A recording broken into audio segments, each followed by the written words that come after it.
Welcome back to Valley Sports. I'm your host, Laney Boeger, and I am here, lucky to be here with Dean Marcus, who's a senior basketball player at Blue Valley High School. Dean, how are you feeling today?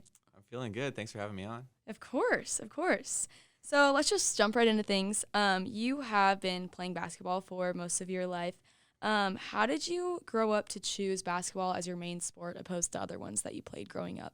Yeah, okay. So basically all the way up through middle school, I was always playing basketball, baseball, and soccer. That's kind of what my parents put me in through as a kid, and I just stuck with those through middle school. And then I realized trying to play 3 club sports, it's a ton. So I was like, I got to choose one. And basketball, well, first off, it was always my best sport. So that was the immediate attraction. But also, it's being able to, like, the team component is obviously there, but, like, you can also put a lot of the weight on your own shoulders. So you can take a lot of responsibility that you can't necessarily do in, like, baseball. So I like that. Yeah. So you've played high school basketball all 4 years as well as club basketball for many years. What would you say is the biggest difference between those two? Yeah, when people ask me that, it's basically two completely different sports. Starting off with club basketball, I mean, you're playing in the summer, and it's basically the coach's job. They're just trying to get you better, and they're trying to get you recruited by college. They don't care about wins and losses. That's not how it is. You go in there and you practice. They run you as hard as they want because you're paying them to coach you, and they're just like, you know what? If you don't want to play for us, we'll find somebody else out there. And, yeah, that's been my experience the last 4 years. I've been able to play with some really good coaches and really competitive teams. And that club circuit, it's like you're almost playing for yourself. The team chemistry, like, of course, I love all the guys I played with. Like, it was great teams. But, you know, that team chemistry that you see in high school basketball isn't really there because everybody's kind of playing for themselves, trying to get to that next college level. Yeah. So then in the high school season, it's like your coach, he's stuck with the guys he's got. You're not changing who you have mid-season. You know, you're stuck with these guys. And it's all about wins and losses. Nobody cares how many points they're putting up. That's true. Because during the winter, you're not getting recruited like that. You're just playing to win the game. You're playing for your school. So, Yeah. So how would you explain the main difference of your role from club to school basketball? yeah, again, I feel like in club, I was also probably playing with a more skilled group of kids generally, like a bunch of kids that, you know, they're all trying to go in there and trying to play college basketball. That's not always the case when you're playing with your high school team. You're playing with whoever you have that lives close to you. Yeah. And so in club basketball is like everybody's role was pretty similar. You're trying to just go get your buckets, I don't know, get recognized, not trying to like really set other people up for success necessarily. And then I feel like on the high school team, you know, I started as a junior, and I learned some great leadership tactics from the 2 main seniors on that team. And I feel like I took it upon myself this year to lead the team. I don't know, I was made sure to like gather everybody. Like, not everybody, basketball's not their main sport for everybody on my high school team. And so I took it upon my shoulders to make sure everybody stayed focused, and they saw the goal of trying to make state at the end of the year. Yeah, so being a senior on the team, how does that change your viewpoint based on how it did in the years past? Like, knowing that you're a senior, how did that change how you acted toward the rest of your teammates?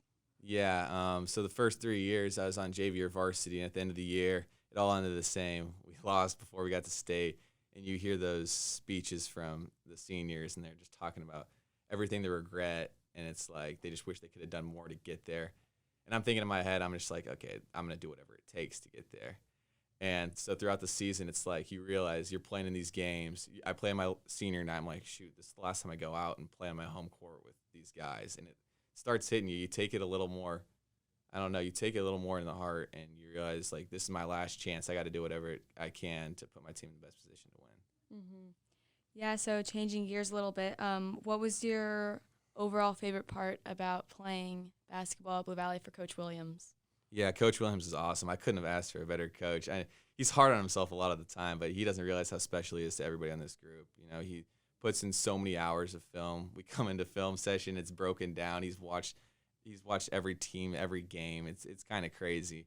And you know, he just values like the actual personalities of kids in their team. He doesn't just care about wins and losses. I mean, obviously he does. That's the goal at the end of the day. But he understands that you're people. You're more than basketball players. And I was able to establish a personal connection with him through the last 4 years, and even before that when I was playing with his club teams. So. Yeah, that's awesome. How do you plan to alter or transfer your leadership from the impact you had on the team this year for the juniors next year? Yeah, I mean, throughout the season, it's a long process. It's not something you can just like at the end of the season. I'm just telling them, I'm like, you guys just got to step up and lead the team. It's not something like that. You can't get it overnight. And so I challenged the team, like especially the underclassmen throughout the season. I let them know that next season this is going to be them in our shoes, and they're going to have to lead the team. There's not going to be somebody else looking down on them. As like an underclassman, you play your game, but you don't have to worry about everybody else. As a senior year, you're playing your own game, and you also have to look after everybody else and make sure they're doing their thing.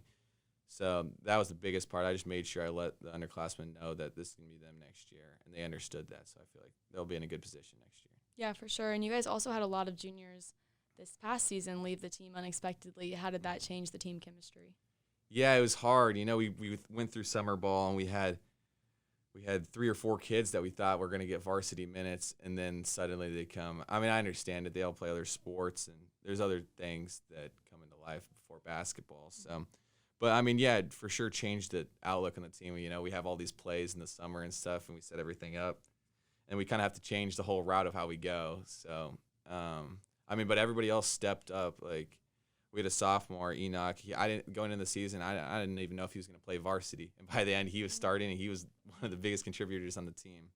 You know, there's a lot of things that go into it, not just those guys not playing. You know, we battled through injuries during the season. Like, Parker got hurt just like during winter break, and we were without him. And, you know, taking a 6'9" guy out of the picture, it puts a lot of pressure on the rest of the guys in the team. But, you know, this team battled through a lot of adversity, and we always put ourselves in the best position to win. So.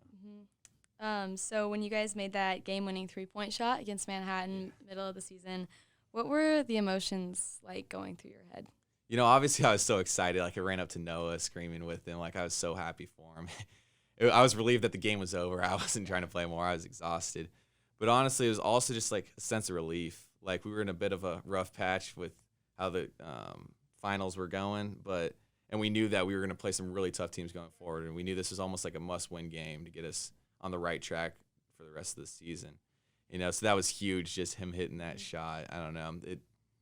It boosted the team's morale, I would say. Like, you know, if he doesn't hit that, I don't know. I'm not want to play like what if scenarios, but it wasn't going good before he hit that. So I'm really glad it turned out that way, and it was a big relief almost to the team. Definitely. I bet that's something you guys will always remember, especially Noah. That was very impressive. So you were chosen for first team All-EKL. What does that mean to you? You know, I don't take it as much of a personal achievement. Obviously, I'm honored to be able to receive that, and I think it reflects all the hard work I've put in. But also, I mean, I couldn't have done it without my guys out there. Obviously, you can't go out there and play 1-on-5 basketball. Mm-hmm. And, you know, it kind of sucks that not everybody on the team can get awarded something like that, because I think everybody deserves it. They set me up to make shots. I just happen to be the one on the team that would take most of the shots. So, I mean, I put it a lot on my guys. They trusted me to take these shots, and they set me up. And Coach Williams, he put in plays that he knew would help me get open, you know. Mm-hmm. Yeah. Yeah, well, that's very impressive too. And you're also playing in the DeReno All-Star game coming up in a few weeks. How do you expect that to go? Yeah, I mean, so I decided I'm not playing college basketball. So this is kind of my last I don't even know how to say it, because it's kind of a showcase thing. You know, not everybody's been trying their hardest.